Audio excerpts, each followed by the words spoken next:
किसी भी इंसान के लिए उसका घर ही दुनिया की सबसे महफूज जगह होती है।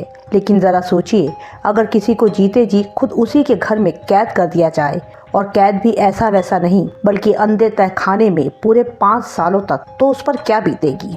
ऐसा ही कुछ मामला सामने आया यूपी के महोबा इलाके से, जहां एक बाप बेटी के साथ खुद उन्हीं लोगों ने साजिश का ऐसा खेल खेला जिन पर उनकी देखभाल की जिम्मेदारी थी।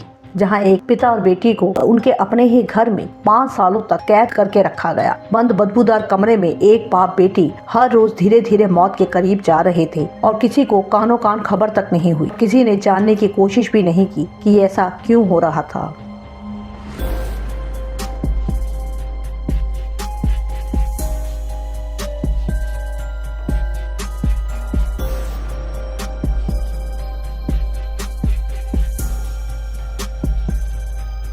तो शुरुआत करते हैं पिता और बेटी की इस दर्द भरी कहानी की। ओम प्रकाश सिंह राठौर रेलवे में क्लर्क की जॉब पर थे। सरकारी नौकरी थी, सैलरी भी ठीक ठाक थी। उनके परिवार में पत्नी रेणुका और बेटी रश्मि थी। रश्मि शुरू से ही दिमागी रूप से थोड़ा अनफिट थी। उसका इलाज चलता रहता था। 2015 में ओम प्रकाश रिटायर हो गए। उनकी लास्ट पोस्टिंग राजस्थान में थी। तब उन्होंने तय किया कि वो अपने होम स्टेट यूपी में ही अपना घर बनाएंगे और बाकी जिंदगी वहीं बिताएंगे। उन्होंने यूपी के महोबा में अपना 1 मंजिला मकान बनवाया और बीवी और बेटी के साथ वहां शिफ्ट हो गए। लेकिन बदकिस्मती से 1 साल में ही 2016 में उनकी पत्नी की मौत हो गई। अब फैमिली में बाप और बेटी दोनों अकेले रह गए थे। अब बेटी क्योंकि दिव्यांग थी, उसकी पढ़ाई लिखाई भी कई साल पहले ही छूट चुकी थी। उसकी फिलहाल शादी की भी कोई उम्मीद नहीं थी। रिटायरमेंट के बाद, घर बनाने के बाद भी ओम प्रकाश के पास काफी पैसा बचा हुआ था। बाप बेटी के कोई और खर्चे नहीं थे। पत्नी के जाने के बाद घर को चलाने के साथ साथ बेटी को संभालना एक बड़ी जिम्मेदारी थी। अब उन्हें हेल्पर्स की जरूरत थी। थोड़ी जांच पड़ताल के बाद उन्होंने एक पति पत्नी को घरेलू नौकर के तौर पर रख लिया। ये पति पत्नी थे राम प्रकाश कुशवाहा और राम देवी। ओम प्रकाश को बेटी के लिए हर वक्त के लिए नौकर चाहिए था, तो उन्होंने इन दोनों पति पत्नी को अपने घर में ही रहने की इजाजत दे दी, ताकि सुबह शाम घर परिवार के साथ बेटी की भी देखभाल हो सके। तय रकम पर इन्हें घर में रख लिया गया। अब ये दोनों घर में रहकर ही सब कुछ संभाल रहे थे। ओम प्रकाश को भी बड़ा सहारा मिला। 2-3 साल तक सब कुछ ठीक था। कई बार ओम प्रकाश के रिश्तेदार, खास तौर पर उनके भाई अमर सिंह, अपनी पत्नी और बच्चों के साथ अक्सर घर आते थे, इनसे मिलते थे, क्योंकि ओम प्रकाश खुद बेटी की वजह से कहीं नहीं आते जाते थे। रश्मि के मामा मामी भी वहाँ मिलने आते थे। ये सभी फोन पर भी कांटेक्ट करते रहते थे और इनका हालचाल पूछ लेते थे। 2020 में कोरोना आने के बाद सबका मिलना जुलना कम हो गया। फोन पर बातचीत भी धीरे धीरे कम होती गई। 1-1.5 साल में हालात सुधरे, लॉकडाउन खुला, लेकिन इधर हालात पहले जैसे नहीं हो पाए। ओम प्रकाश का अपने भाई और बाकी रिश्तेदारों से धीरे धीरे संपर्क कम होने लगा। कई बार भाई को भी ये लगा कि ऐसा क्या हो गया है जो बातचीत नहीं हो पा रही। ओम प्रकाश के भाई अमर सिंह, उनकी पत्नी, बच्चे सभी दूसरे शहर से थे। वो कई बार महोबा आए ओम प्रकाश से मिलने, लेकिन हमेशा उनका सामना राम प्रकाश कुशवाहा और उसकी पत्नी राम देवी से ही होता था। वो अक्सर कहते कि घर में कोई नहीं है, दोनों बाप बेटी कहीं बाहर घूमने गए हैं। ऐसा कई बार हुआ। फिर कहना शुरू किया कि मालिक किसी से मिलना नहीं चाहते और उन्होंने साफ हुक्म दिया है कि कोई भी रिश्तेदार या परिचित आए तो उसको लौटा दे और मना कर दे कि वो यहाँ फिर से ना आए। अब सबको ये बातें अजीब लग रही थी। अब ओम प्रकाश से तो मिलना हो ही नहीं रहा था, तो सब क्लियर कैसे होता। घर पर जब फोन किया जाता तब भी नौकर ही फोन उठाते और यही बात कहते कि मालिक किसी से मिलना नहीं चाहते और अब आप बार बार फोन ना करें और ना ही यहाँ आने की तकलीफ करें। अब घर के दरवाजे से खाली लौटना, फोन पर बात ना होना, रिश्तेदार हर कोशिश करके हार चुके थे। पहले दोस्त, दूर के रिश्तेदारों ने आना बंद किया।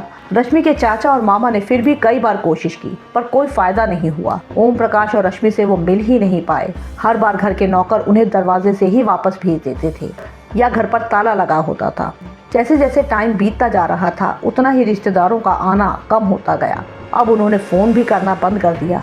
धीरे धीरे रिश्तेदारों ने भी ये मान लिया भाई ओम प्रकाश सच में किसी से मिलना नहीं चाहते। रश्मि की कंडीशन ठीक नहीं थी, उन्हें उसकी चिंता थी, लेकिन जब पिता ओम प्रकाश ही किसी से संबंध नहीं रखना चाहते या किसी से मिलना नहीं चाहते, तो फिर वो क्या कर सकते थे। जैसा कि अक्सर होता है, रिश्तेदारों ने भी सोचा कि हमें क्या जरूरत है, हम ही क्यों बेकार में कोशिश करें। 2020-21 के बाद 22 का साल बीत गया। कहीं किसी को कोई खबर नहीं थी कि बाप बेटी आखिर किस हाल में है।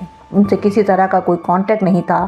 साल दर साल बीतते रहे और 2023 और 24 का साल भी बीत गया। 2025 का साल भी बीतता जा रहा था। फिर आया 29 दिसंबर 2025 का दिन दोपहर के वक्त राम देवी एक पड़ोसी के घर पहुंची। वो घबराई हुई थी। उसने कहा कि मालिक ओम प्रकाश की डेथ हो गई है, उनके भाई अमर सिंह को खबर कर दो। जब पहले ओम प्रकाश के भाई परिवार सहित आते थे तो घर पर ताला लगा देखकर कई बार इस पड़ोसी से मिलकर गए थे और उन्हें अपना नंबर भी दिया था कि भाई की कोई खबर हो तो उन्हें बता देना। इस पड़ोसी ने फौरन अमर सिंह को खबर दी। भाई की मौत की खबर सुनते ही अमर सिंह परिवार सहित भागे भागे महोबा पहुंचे, लेकिन यहाँ तो घर पर ताला लगा हुआ था। पड़ोसियों की मौजूदगी में ताला तोड़ा गया, पूरे घर में ढूंढा गया पर वहाँ कोई नहीं मिला। इन्होंने ग्राउंड फ्लोर, फर्स्ट फ्लोर पर सब जगह तलाश किया। फिर ये घर के बेसमेंट की तरफ गए, वहाँ भी ताला लगा हुआ था। वहाँ का ताला तोड़कर भी जब लोग नीचे पहुँचे तो उस घुटन भरे बदबूदार बेसमेंट में खूब अंधेरा था। कमरे की लाइट जलाई गई तो वहाँ इन्हें 2 पलंग दिखे जिस पर कंबलों के नीचे कुछ लोग थे। पहली नजर में ही वो बेड इतना गंदा और सीलन भरा दिखता है कि उस पर किसी इंसान के सोने या आराम करने की बात तो तकरीबन नामुमकिन सी ही लगती है। लेकिन जब महिला उसी बिस्तर पर रखे कंबल और लिहाफ की परतें अपने हाथों से हटाती है, उसे वहाँ मौजूद सारे लोगों की सांसें मानो अटक जाती हैं।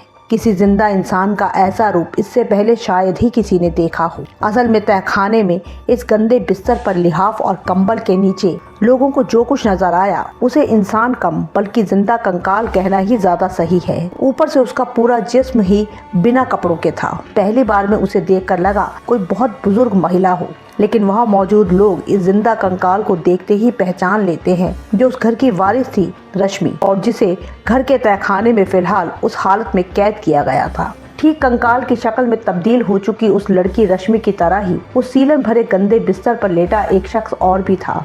बस रश्मि और इस शख्स में फर्क सिर्फ इतना था कि रश्मि अभी भी जिंदा थी और वो शख्स इस दुनिया से जा चुका था। बिस्तर पर कंबलों के नीचे भूख प्यास से तिल-तिल कर मरने वाले उस शख्स का नाम था ओम प्रकाश राठौर। तो कई कंबलों के नीचे पहले इन्हें रश्मि मिली जो सूख कर ढांचा हो चुकी थी, जिसे देखकर वहाँ हर शख्स सदमे में था। और वहीं पास में दूसरे पलंग पर रजाई के नीचे ओम प्रकाश मुर्दा पड़े थे।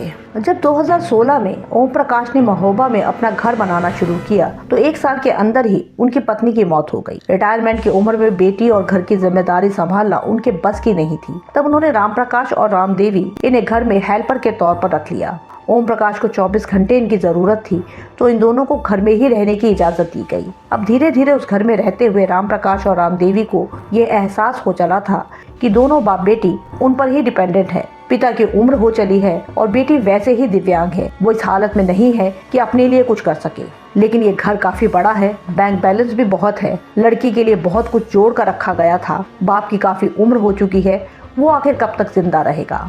अगर इन्हें कुछ हो जाता है तो इसके बाद ये कौन संभालेगा? इस हालात को देखते हुए इन दोनों पति पत्नी के दिमाग में एक साजिश ने जन्म लिया कि अगर इस बाप बेटी को समाज और रिश्तेदारों से अलग कर दिया जाए तो इनकी मौत के बाद इस घर और दौलत पर हक जमाने वाला कोई नहीं होगा।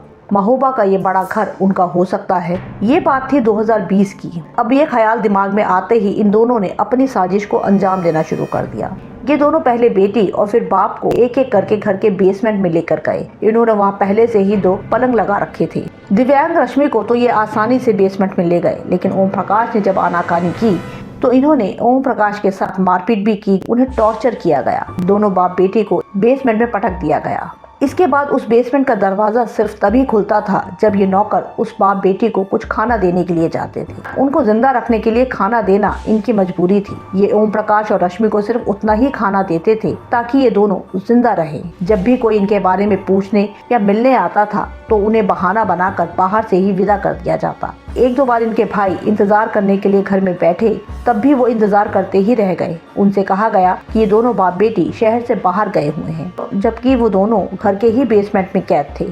पड़ोसी ज्यादा पूछताछ करते तो दोनों हेल्पर पति पत्नी घर पर ताला लगाकर घर से गायब हो जाते। बेसमेंट में भी ताला लगा रहता था। रिश्तेदार तो कभी कभी आते थे, पर हैरानी थी कि 2020 में बेसमेंट में बंद होने से पहले 4 सालों तक ओम प्रकाश और रश्मि उस घर में थे। ओम प्रकाश का पड़ोसियों से भी मिलना जुलना था। कुछ दिन या कुछ महीने नहीं बल्कि 5 सालों तक ये बाप बेटी यूं ही गायब रहे। 5 सालों तक इन्होंने घर के मालिक को नहीं देखा। वहाँ सिर्फ नौकर ही दिखाई देते थे, तो कैसे किसी को शक नहीं हुआ? अब आज के भारतीय समाज की यही सच्चाई है। दुश्मनी निभानी हो तो पड़ोसी की हर छोटी छोटी बात लोगों को पता होती है। कौन आता है, कौन जाता है, घर में कितने लोग हैं, बच्चे क्या करते हैं, किसकी कहाँ शादी हुई है। लेकिन यही पड़ोसियों के बीच अगर बेरुखी का पर्दा चढ़ जाए तो सब कुछ देखते हुए भी लोग आंखें बंद कर लेते हैं।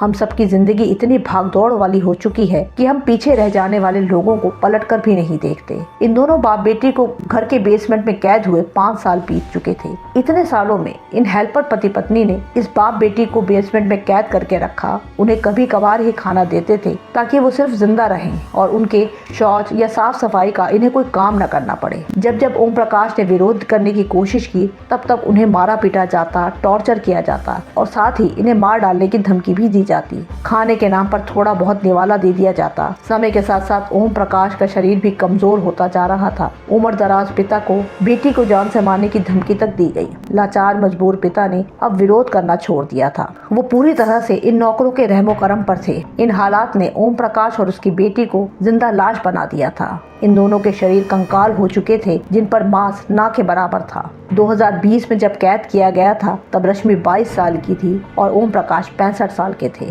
5 साल की कैद में रश्मि 27 साल और ओम प्रकाश 70 साल के हो चुके थे। अभी उनकी ये कैद न जाने कितनी लंबी चलती, लेकिन 29 दिसंबर 2025 को जब राम प्रकाश और राम देवी इन्हें खाना देने के लिए बेसमेंट में गए, कई दिनों के बाद ताला खोला गया, ये नीचे गए। पिछले सालों में जब भी ये नीचे जाते थे पहले बाप बेटी को आवाज दी जाती थी। इनकी आवाज सुनकर रश्मि थोड़ा सर हिलाती थी और ओम प्रकाश बहुत धीमी आवाज में बोला करते थे। लेकिन 29 दिसंबर 2025 को जब इन दोनों ने आवाज दी तो ओम प्रकाश ने कोई जवाब नहीं दिया। वैसे भी कई महीनों से ओम प्रकाश की तबीयत खराब थी, जो ठंड के मौसम में और भी बिगड़ चुकी थी। लेकिन ना तो राम प्रकाश ने किसी डॉक्टर को उन्हें दिखाया और ना ही उन्हें कोई दवाई दी। कमजोरी, उम्र, ठंड और बीमारी और सही से देखभाल न होने की वजह से अपने ही घर के बेसमेंट में कैदी बने ओम प्रकाश ने इसी बिस्तर पर दम तोड़ दिया था, जहां उन्हें पिछले 5 सालों से कैद करके रखा गया था। रश्मि को तो पता ही नहीं था कि उसके पिता अब इस दुनिया में नहीं रहे हैं। बेसमेंट की लाइट हमेशा बंद रहती थी और वहां पर कोई खिड़की नहीं थी।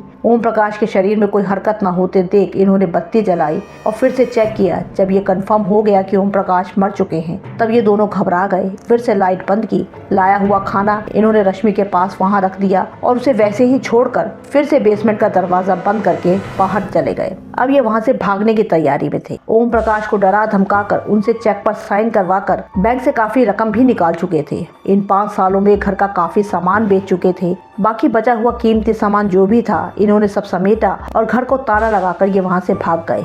लेकिन जाने से पहले इन्होंने एक पड़ोसी से कहा कि ओम प्रकाश की मौत हो गई है, उनके भाई को खबर कर देना। ओम प्रकाश राठौर की मौत की खबर के बाद जब उनके रिश्तेदार उनके घर पहुंचे, जो मंजर उनके सामने था उसे वो जिंदगी भर नहीं भूल पाएंगे। भाई और भतीजी की हालत देखकर अमर सिंह का बुरा हाल था। वहां पहुंचा हर शख्स, रिश्तेदार, पड़ोसी सकते में थे कि आखिर इस घर में हो क्या रहा था। धीरे धीरे कहानी सभी को समझ में आ रही थी कि ये सब उन दोनों पति पत्नी का ही किया हुआ था। मकान और घर की दौलत हड़पने के लिए ही उन्होंने ये भयानक खेल खेला था। उन्होंने बाप बेटी को पूरे समाज से अलग कर दिया था। इंसानी लालच का ये बहुत ही घिनौना रूप था। लेकिन वो दोनों तो अब फरार हो चुके थे। फौरन पुलिस को कॉल की गई। ओम प्रकाश और रश्मि को हॉस्पिटल पहुंचाया गया, जहां ओम प्रकाश को ब्रॉड डेड घोषित कर दिया गया। उनकी मौत का कारण ठीक से खाना और पानी ना मिलना और इस उम्र में सही देखभाल ना होना था। रश्मि की हालत भी कुछ खास अच्छी नहीं थी। ओम प्रकाश के मरने पर न जाने क्या सोचकर इन नौकरों ने ये खबर पड़ोसियों को दे दी। नहीं तो घर के बेसमेंट में ही दोनों बाप बेटी मर जाते और उनकी लाशें भी बेसमेंट में यूं ही सड़ती रहती तो किसी को क्या पता चलता। इसीलिए सभी को अलर्ट रहने की जरूरत है कि अगर आपका कोई अपना रिश्तेदार, आपका दोस्त, पड़ोसी कई दिनों तक आपसे कांटेक्ट नहीं कर रहा है तो उसकी खोज खबर भी लेती रहनी चाहिए कि ऐसा क्यों हो रहा है, क्योंकि हर बार कारण हमेशा डिप्रेशन या कोई मतभेद नहीं होता। हो सकता है कि वो इंसान किसी गहरी मुसीबत में हो, कोई दुश्मन उन्हें ऐसा करने से रोक रहा हो जिसका एहसास उस घर की 4 दीवारी के बाहर किसी को नहीं हो। ये अजीब बात है कि एक बुजुर्ग पिता और उनकी बेटी को उन्हीं के घर में भूखा प्यासा करीब 5 सालों तक तहखाने में कैद रखने वाले नौकर दंपत्ति फिलहाल गायब है। लेकिन साजिश की इन तस्वीरों ने लोगों को सोचने पर मजबूर कर दिया है। अब इस मामले की जांच चल रही है। सवाल यही है कि क्या कुछ मकान और बैंक बैलेंस के लिए कोई किसी को इस हद तक तड़पा सकता है। जाहिर है कि ये कहानी सिर्फ एक परिवार की कहानी नहीं है, बल्कि समाज के लिए एक चेतावनी है कि जब जब हम चुप रहते हैं और अपनों से कट जाते हैं तभी ऐसे हैवानों को ताकत मिलती है। अगर आपको हमारा काम पसंद आ रहा है तो वीडियो को लाइक और चैनल को सब्सक्राइब जरूर कर लें। मिलते हैं नेक्स्ट वीडियो में।